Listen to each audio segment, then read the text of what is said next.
Dum daro dum, mit jai hum, bolo solo shom, Hare Krishna, Hare Ram, Hare Krishna, Hare Ram, Hare Krishna, Hare Ram.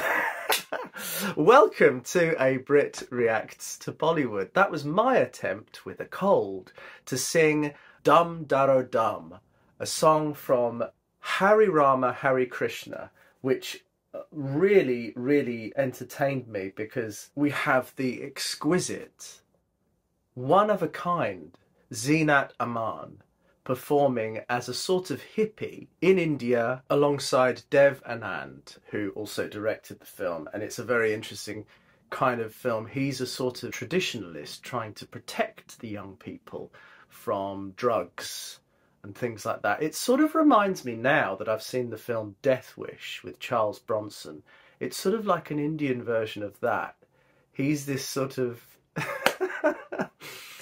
Society is falling apart because of the hippies and their free love and their drugs, and traditional society is fracturing. So he's a sort of trying to protect people and protect society from this chaos. I found it very interesting, and I loved his cinematography in that song particularly. It goes a little like this.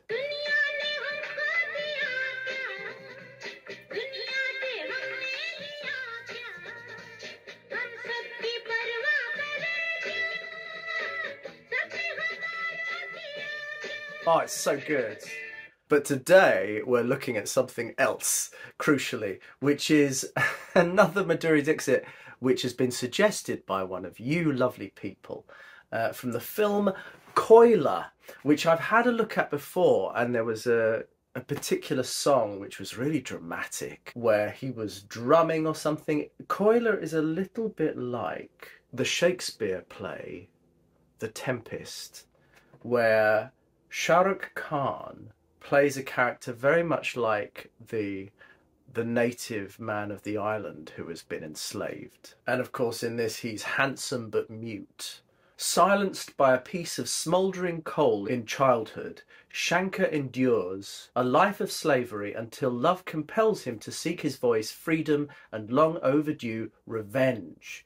And of course we have a couple of really interesting posters. We have this traditional one which is overly dramatic, and it almost looks like he's the Frankenstein's monster there, and Madhuri DIXIT is terrified of him, like he's the King Kong or something.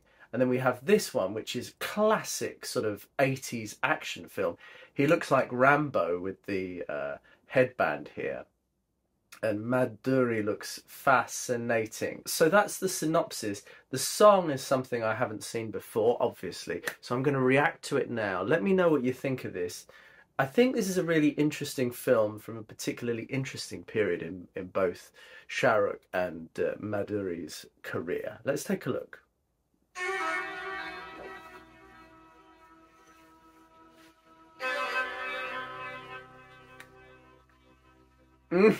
Ah, nice.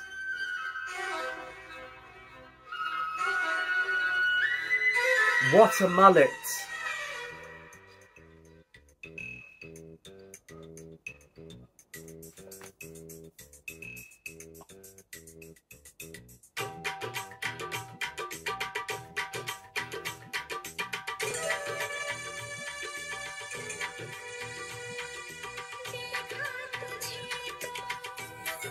Nice shot.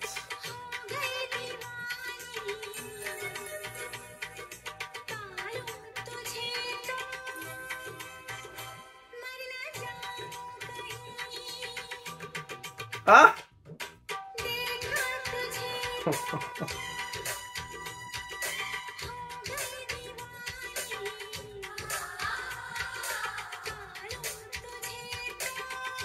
Stunning set. Of course it's open air, not really a set.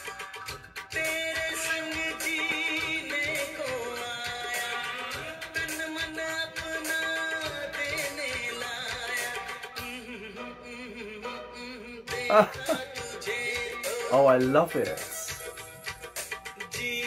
Oh.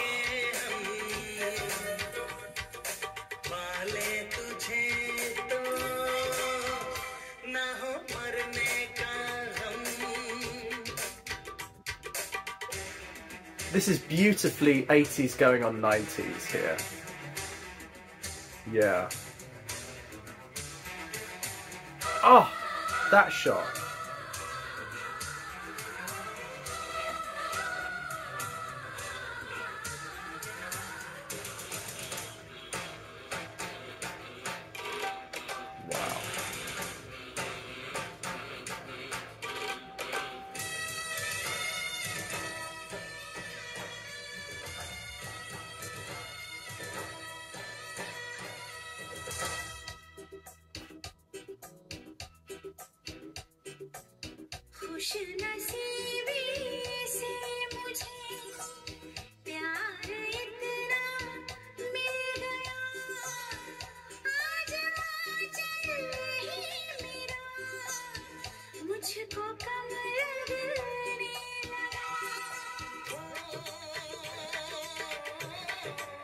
It's incredibly challenging to film in the open air like that.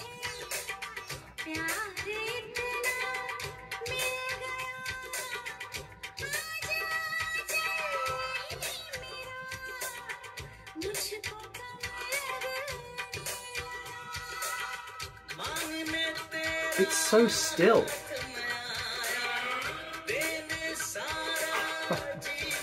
Look at the outfit. That's so good.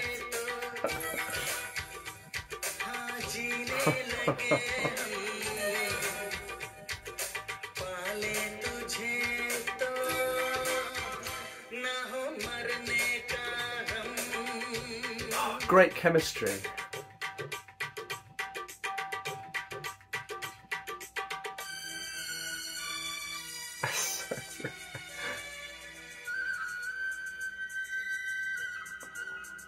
I love these shots.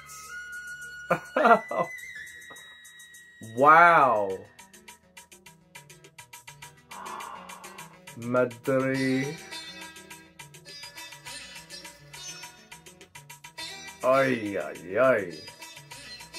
This is great. Look at this.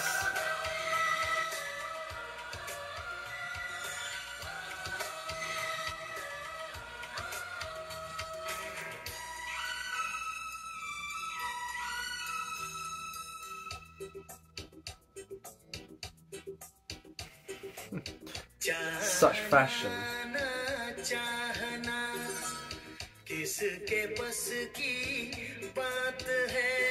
Gorgeous.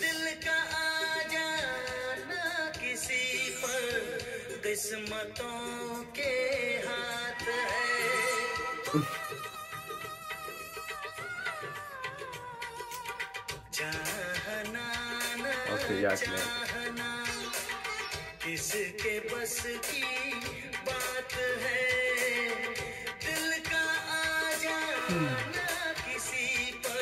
Lovely sweep around.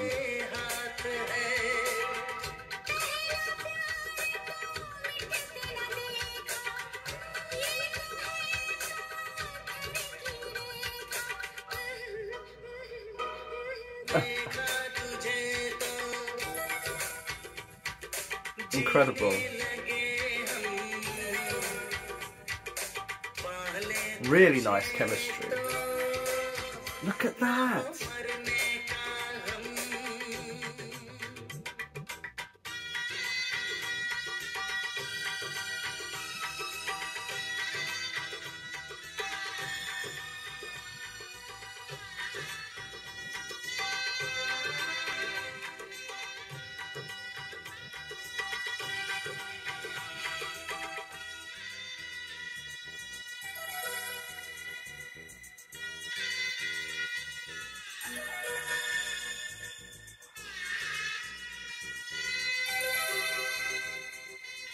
A little bit of comedy, plot.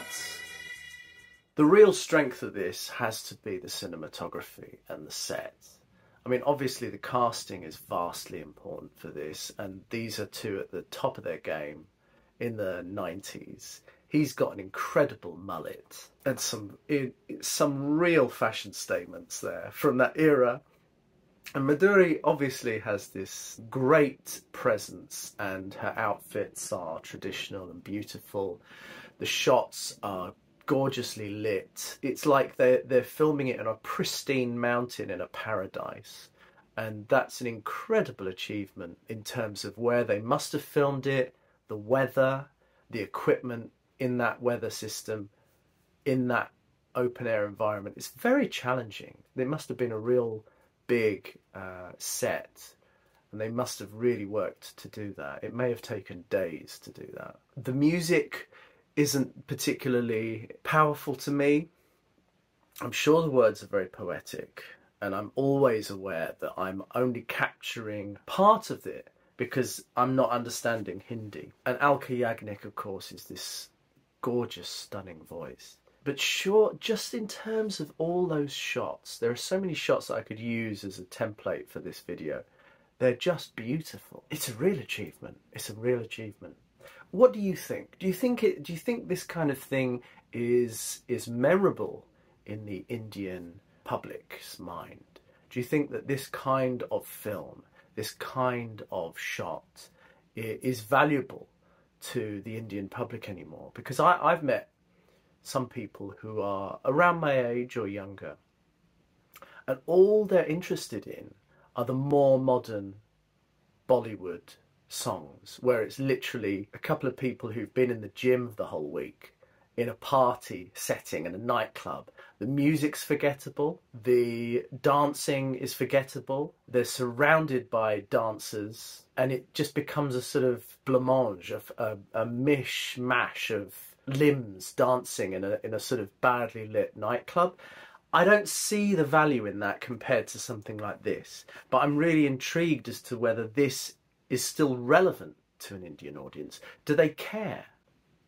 That's interesting to me, because I know that we've talked about that before a little bit, about older Bollywood compared to newer Bollywood, and the way that studios make films and the content that they produce. I'd love to know your thoughts. All right, I thought that was fun, but I'm going to do some more content and different things. And I'm going to have Kate Thomas on again soon, which will be nice, because she's had her own interactions with India, and I'd love to hear what she has to say. All right, I am your Brit reacting to Bollywood. I appreciate you all. Chin chin, cheerio.